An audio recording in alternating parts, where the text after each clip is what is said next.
जादुई बॉनबॉन्स। एक समय की बात है, बॉस्टन शहर में एक केमिस्ट रहता था जिसका नाम था प्रोफेसर डॉस।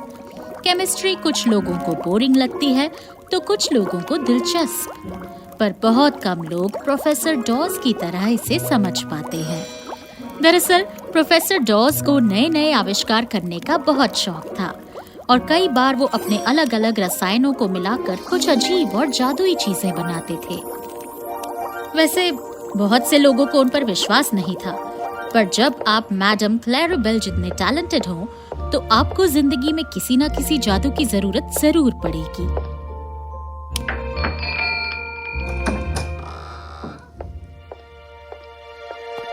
ओह, कैसे हैं आप डॉक्टर? मिस क्लैरिबेल, तुमसे मिलकर बहुत खुशी हुई। शुक्रिया, मैंने मिलने की गुजारिश की और आप मान गए। अचानक मेरे आ जाने से आपको परेशानी तो नहीं हुई ना?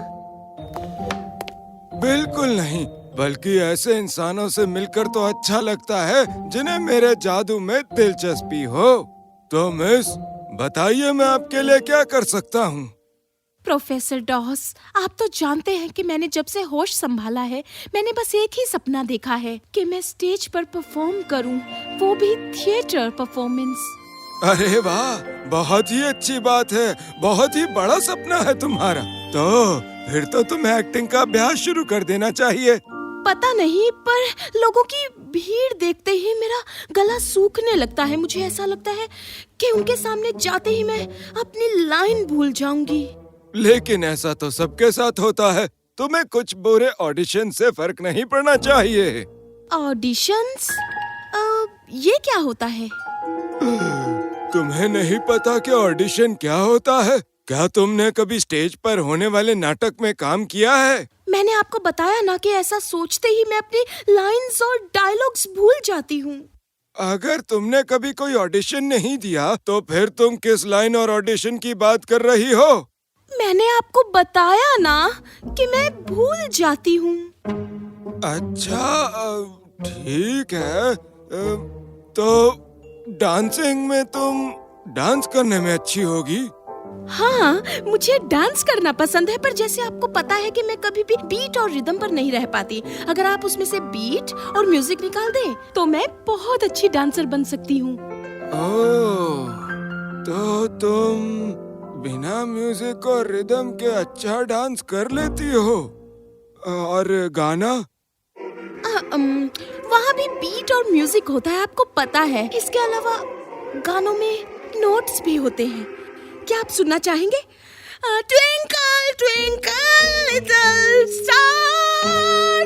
हाँ, बस बहुत हुआ, शुक्रिया। कोई इंस्ट्रूमेंट बजाना आता है तुम्हें? पियानो?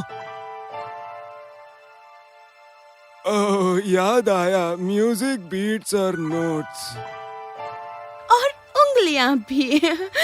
मैं आपको बता दूं, अगर पियानो को एक समय में एक ही उंगली से बजा सकते तो शायद मैं बहुत अच्छा पियानो बजा सकती थी। एक्रोबैट्स और मार्शल आर्ट्स में तो कोई रिदम, नोट्स और म्यूजिक नहीं होता। बस होता है हुई और हाँ, पर उसमें बहुत सारी स्ट्रेचिंग और एक्सरसाइजेस तो होती ही हैं, और उसमें तो मैं कभी भी अच्छी नहीं थी। ठीक है, मैं देख रहा हूँ कि तुम्हें सच में मेरी मदद चाहिए, पर थिएटर ही क्यों? मैंने बताया ना कि वो मेरा सपना है। ठीक है, तुम मुझे 10 दिन बाद आकर मिलना, शायद मैं तुम्हारी कोई मदद कर सकूं। ओह, शुक्रिया। और ठीक 10 दिन बाद क्लैरिबेल प्रोफेसर डॉस से मिलने आई और प्रोफेसर डॉस को देखकर लग रहा था कि वो काफी खुश हैं। हाँ, हेलो, प्लीज अंदर आओ। बैठो, चाय पियोगी? नहीं, प्लीज ये बताइए कि क्या आपने मेरे लिए किसी तरह की दवाई वगैरह बनाई है? दवाइयों से कई ज्यादा अच्छी चीज है क्लैरिबेल। मैं कोई आबरा का डाबरा वाला जादूगर थोड़ा ही हूँ। पर एक प्रोफेसर हूँ जो अपने काम में माहिर है। इसलिए मेरी दवा ना तो गंदी, कड़वी और बनावटी होगी। मेरे इलाज का तरीका बहुत ही दिलचस्प है। मिस, ये रही तुम्हारी दवा, मीठे स्वादिष्ट बॉनबॉन्स। पर इन बॉनबॉन्स को देखकर बेवकूफ मत बनना, ये बहुत शक्तिशाली हैं। ये लेवेंडर बॉनबॉन तुम्हें अच्छा डांस करने में मदद करेंगे। ये गुलाबी तुम्हें कोयल की तरह मीठा गाने में मदद करेंगे। ये सफेद वाले तुम्हें अच्छा वक्ता यानी स्पीकर बनाएंगे। और ये चॉकलेट वाले तुम्हें माइस्ट्रो की तरह पियानो बजाने में मदद करेंगे। और ये पीले वाले बॉनबॉन तुम्हें ऐसा एक्रोबैट करवाएंगे जो दुनिया में किसी ने नहीं देखा होगा। ओह वाह, क्या बात! बहुत बहुत शुक्रिया।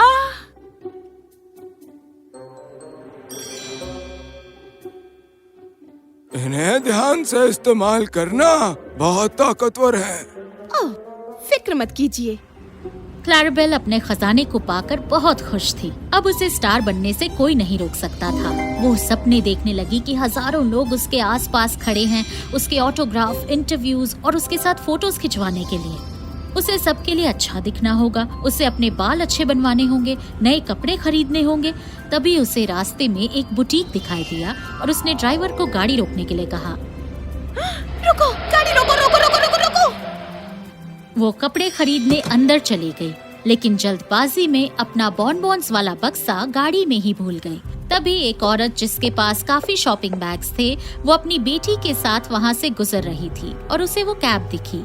मम्मी देखो कैब। रुको। कैब वाले ने उन दोनों को घर छोड़ा और वो दोनों अपना सारा सामान लेके अंदर चले गए। जैसे ही बच्ची ने बॉनबॉन के डिब्बे को देखा, उसे समझ नहीं आया कि उन्होंने ये कब लिया। पर फिर वो समझ गई कि वो बक्सा किसी और का है जो उनके सामान के साथ आ गया। पर क्या करें जब बात बॉनबॉन्स की हो और वो भी इतने टेस्टी। उसने सोचा कि एक बॉनबॉन खा के देखा जाए। बॉनबॉन खाते ही उसका पियानो बजाने का मन हुआ और बेसी को इतना अच्छा पियानो बजाते देखकर उसकी माँ हैरान रह गई। ओह, मेरी बेटी में ये भी हुनर है। ये कौन बजा रहा है? ये बेसी है, हमारी बेसी। हाँ, काश मैं सारा दिन यहाँ खड़े होकर सुन सकती। पर हमारे दोस्त गवर्नर और मेयर किसी भी वक्त बस पहुँचते ही होंगे, तो अभी तो हम इसे नहीं सुन पाएंगे। हाँ, पर वो लोग बेसी का पियानो सुनकर बहुत खुश होंगे। इस तरह बेसी लगातार पियानो बजाती रही। तभी उसकी माँ की नजर बॉनबॉन्स वाले डिब्बे पर पड़ी और उन टेस्टी बॉनबॉन्स को देखकर उससे भी रहा नहीं गया और उसने सफेद बॉनबॉन खाया जिसमें अच्छे वक्ता बनने की शक्ति थी। थोड़ी ही देर में घंटी बजी और खास मेहमान गवर्नर और मेयर घर पहुंच चुके थे। हेलो सर, प्लीज अंदर आइए ना। डोरा, देखो हमारे मेहमान आ गए। जी हाँ, सारी दुनिया एक स्टेज है जिसमें हर इंसान अपना अपना किरदार निभाता है। वो आते हैं और फिर चले जाते हैं। तुम ठीक तो हो ना? सर प्लीज आइए ना। अरे ये संगीत।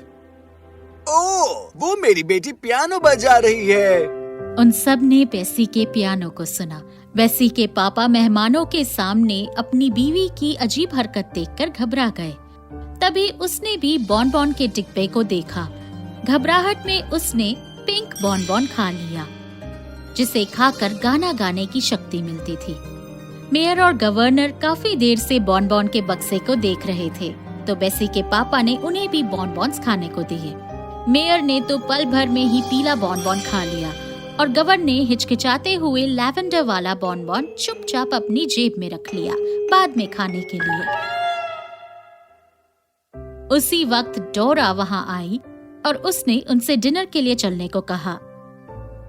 आज हम सब यहाँ उन लोगों की याद में इकट्ठा हुए हैं जिन लोगों की भरे तूफान में टाइटैनिक में मौत हो गई थी। खाना तैयार, आओ खा लो मेरे यार। तुम सबको आखिर हो क्या गया है? हमें माफ कर दीजिए। तुम भी एक योद्धा हो और ये सारी दुनिया एक स्टेज है। या, या, या। मुझे तो ये पागलों का घर लग रहा है। पागल, सब पागल है। मैं यहाँ इन पागलों के बीच क्या कर रहा हूँ? हाँ, हैरान करने वाली बात तो थी ही। हमारे दोस्त जिनके घर हम खाने पर जाएं और वो ऐसी अजीबोगरीब हरकतें करें तो अजीब तो लगेगा ही। अगली सुबह गवर्नर को टाउन हॉल में हजारों लोगों के सामने एक भाषण देना था। तैयार होते वक्त उसने चाबी ढूंढने के लिए अपने कोट में हाथ डाला, वही कोट जो उसने पिछली रात पहना था। चाबी ढूंढते ढूंढते उसे वो बॉन भी मिल गया, तो उसने बॉन भी अपने साथ रख लिया। टाउन हॉल में भीड़ को देख के गवर्नर नर्वस हो गया और उसे पसीना आने लगा। रुमाल निकालने के लिए जब उसने जेब में हाथ डाला तो वो बॉन भी उसके हाथ में आया। उसने बॉन निकालकर खा लिया। तभी उसे भाषण देने के लिए माइक पर बुलाया गया। देवियों और सज्जनों, अब आ रहे हैं हमारे गवर्नर।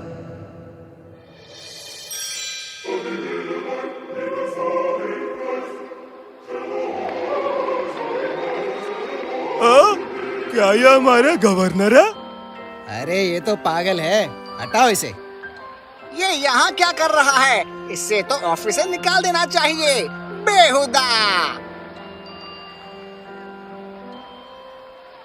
अगले ही दिन अखबारों में गवर्नर के नाचने की खबर छप गई और लोगों ने उसे गवर्नर के ओहदे से हटाने की गुजारिश की।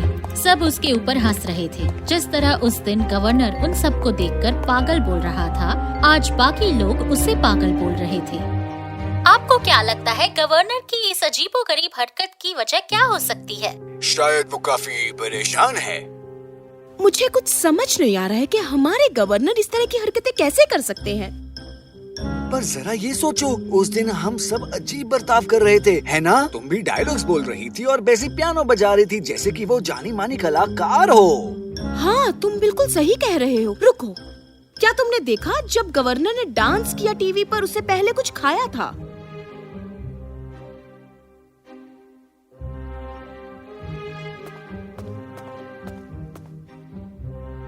अरे वो तो बॉन है। मुझे अच्छे से याद है, हमने कल कोई बाजार से बॉन्स नहीं खरीदे थे, तो ये डब्बा हमारे घर में कहाँ से आया? हाँ, वो मम्मी, ये जब हम सामान लाए थे उसी में था। पर ये हमारा नहीं था।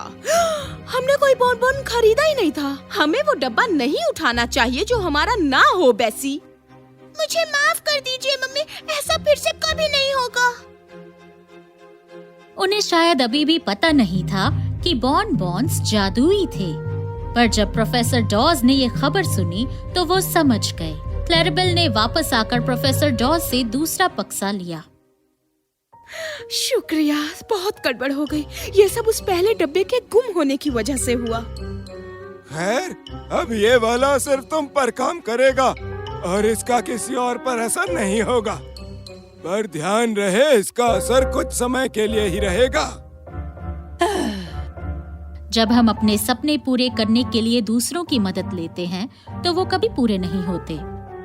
बॉन्स की मदद से क्लैरिबेल को एक नाटक में हीरोइन का किरदार तो मिल गया था, पर बॉन्स का असर धीरे धीरे नाटक के बीच में ही खत्म होने लगा। हे भगवान, मुझे माफ करना। और इस तरह क्लैरिबेल का स्टार बनने का सपना टूट गया। और रही बात गवर्नर की, तो उसे डांस से प्यार हो गया और उसने बड़ी शिद्दत से बैले सीखा। और मेयर ईंटें तोड़ने की नाकाम कोशिश करता रहा, क्योंकि उसे नहीं पता था कि उस दिन जो हुआ वो उन मैजिक बॉन्स के जादू का असर था।